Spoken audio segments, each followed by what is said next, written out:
বন্ধুরা সবাই নিশ্চয়ই ভালো আছেন। আমার হাতে দুইটি মোবাইল দেখতে পাচ্ছেন, একই মডেলের একই ব্র্যান্ডের দুইটা মডেল। তো আমাদের ইউটিউবের বিভিন্ন ধরনের ভিডিও দেখেছেন, মোবাইল নিয়ে অনেক সময় রিভিউ দেখেছেন, কোনটার কত প্রাইস সব কিছু দেখেছেন। অনেকেই আমাদের কমেন্টে জানিয়ে থাকেন যে আনঅফিসিয়াল এবং অফিসিয়াল ফোনের মধ্যে পার্থক্য কী এবং কোনটা কিনলে ভালো হয়, কোনটার কী ধরনের ফ্যাসিলিটিস সব কিছু জানানোর জন্য আমাদের কাছে অনেক কমেন্ট করে জানান। তো আজকে কিন্তু সেই বিষয়টা নিয়ে কথা বলবো। আপনারা থাম্বনেল এবং শিরোনাম দেখেই সেটা বুঝতে পেরেছেন। তো আমরা আজকে ওই বিষয়টা নিয়ে কথা বলবো। আমার হাতে একটা অফিসিয়াল ফোন দেখতে পাচ্ছেন, একটা আনঅফিসিয়াল ফোন দেখতে পাচ্ছেন। তো ভিডিওটি প্রথম থেকে শেষ পর্যন্ত দেখবেন।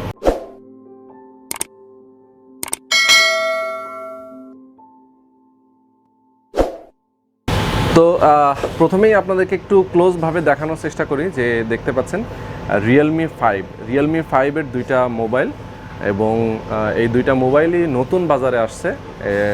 এটার প্রাইস নিয়ে আজকে কোনো কথা বলবো না, মূলত অফিসিয়াল এবং আনঅফিসিয়াল নিয়ে কথা বলবো।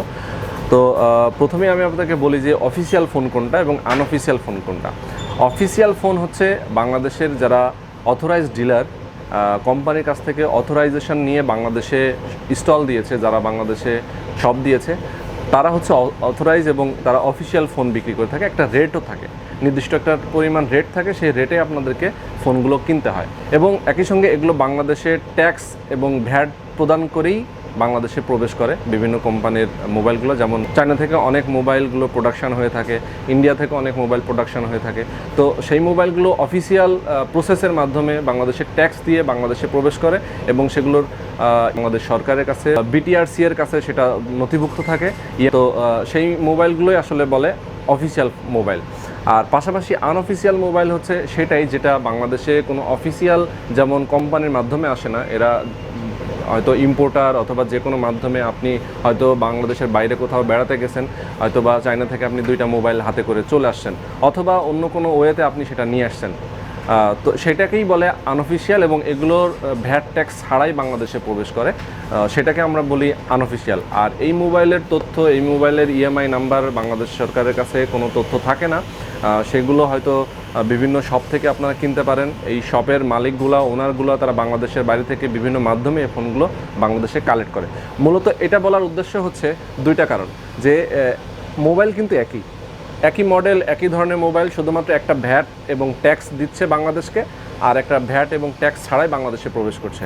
তো প্রাইসের ক্ষেত্রে ডিফারেন্সটা আমি আপনাদেরকে বলে দিচ্ছি, আর সুবিধা অসুবিধা কী আছে। অফিসিয়াল মোবাইলগুলোতে আপনারা ওয়ারেন্টি পান নির্দিষ্ট পরিমাণ একটা অ্যামাউন্ট দিয়ে। রিয়েলমি 5 যে প্রাইসটা দিয়ে আপনারা অফিসিয়ালভাবে কিনছেন, সেই প্রাইস থেকে আরও 2-3 হাজার টাকা কমে কিন্তু আপনারা আনঅফিসিয়াল মোবাইল কিনতে পারছেন হয়তো যে কোনো একটা দোকান থেকে। তো অফিসিয়ালগুলোর 1 বছরের ওয়ারেন্টি থাকে, অথবা কোনোটা 6 মাসের ওয়ারেন্টি থাকে, এক একটার উপরে ডিপেন্ড করে কোনটা ওয়ারেন্টি কেমন থাকবে।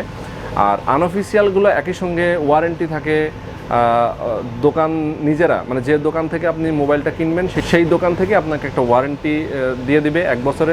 অফিসিয়ালের মতো একটা ওয়ারেন্টি দিয়ে থাকে, যে আপনারা হয়তো 1 বছরের ওয়ারেন্টি পাচ্ছেন সেখান থেকে। হয়তো বা পার্টসের কখনো ওয়ারেন্টি থাকে, কখনো ব্যাটারি ওয়ারেন্টি থাকে। সেই ওয়ারেন্টিটা আপনারা ওই ট্রাস্টেড সেই শপ থেকেই আপনারা কিনবেন, তাহলে হয়তো তারা নিজস্বভাবে ওয়ারেন্টি ফ্যাসিলিটিসটা দিয়ে থাকে। তো এই মোবাইল দুটোর কিন্তু পার্থক্যটা আপনারা অবশ্যই বুঝতে পেরেছেন, যে কোনটা আনঅফিসিয়াল এবং অফিসিয়াল। আর অফিসিয়াল আনঅফিসিয়ালের মধ্যে দামের পার্থক্যটা কেন, ওয়ারেন্টি ফ্যাসিলিটিসটা কেন পার্থক্য, সেটা আপনাদেরকে এই ভিডিওর মাধ্যমে জানানোর চেষ্টা করেছি। আরেকটা ইনফরমেশন আপনাদেরকে খুবই গুরুত্বপূর্ণ হিসেবে দিয়ে রাখি। অফিসিয়ালগুলো যেহেতু বাংলাদেশের ভ্যাট ট্যাক্স দিয়ে ঢুকতেছে, আর আনঅফিসিয়ালগুলো বাংলাদেশে যেহেতু ভ্যাট এবং ট্যাক্স দিচ্ছে না, আনঅফিসিয়ালের বিরুদ্ধে কিন্তু অনেক সময় আমরা শুনি যে ব্যবস্থা নেওয়া হচ্ছে এরকম করে। তো এখন পর্যন্ত এ ধরনের কোনো ব্যবস্থা নেওয়ার কথা আমরা শুনতে পারিনি। আগামীতে হয়তো এ ধরনের কোনো ব্যবস্থা সরকার নিবে কিনা সেটাও আমরা এখনও বলতে পারছি না।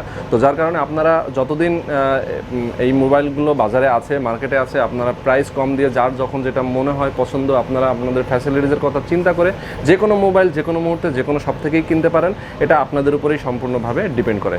আর এই ভিডিওর কমেন্টে অবশ্যই আপনারা একটা কথা জানিয়ে দেবেন, আপনাদের কাছে কমেন্ট আশা করতেছি। সেটা হচ্ছে যে আপনারা কোনটা পছন্দ করবেন, আনঅফিসিয়ালটা ভালো নাকি আপনারা অফিসিয়ালটা ভালো। কারণ আনঅফিসিয়ালটার প্রাইসটা একটু কম হয়, অফিসিয়ালটার প্রাইসটা একটু বেশি হয়। তো মোবাইল কিন্তু একই। তো যার কারণে অফিসিয়াল আপনাদের জন্য ভালো লাগে নাকি আনঅফিসিয়ালটা ভালো লাগে, সেটা অবশ্যই আমাদের কমেন্টে জানিয়ে দেবেন। আর আজকে এই পর্যন্তই। ভালো থাকবেন, সুস্থ থাকবেন, আর আমাদের চ্যানেলটিতে অবশ্যই সাবস্ক্রাইব করবেন, লাইক দিবেন। আল্লাহ হাফেজ।